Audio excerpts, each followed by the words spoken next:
So you're asking me why ice is slippery. Well, this is a very fascinating question because when you ask why, you can go very, very deep here.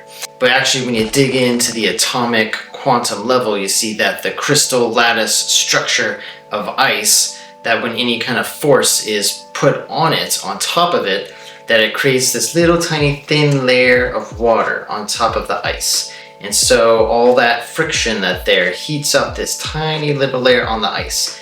And so you slip.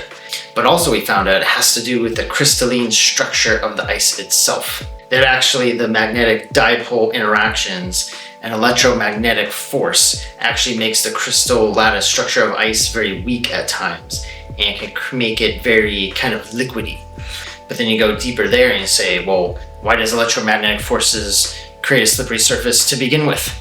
Well, then you have to dive into electrons. And why do electrons jump around their orbits? Well, that has to do with the granularity of the quanta.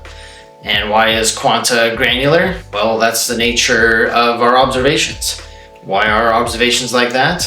And you see, you just dig into the layers of why, and it's an endless stream of whys, even though it's deeply fascinating and intricate, and there are so many layers to the quantum world and the slipperiness of ice. And you could say, well, why does ice expand? If it expands out, it technically shouldn't be more slippery than water, correct?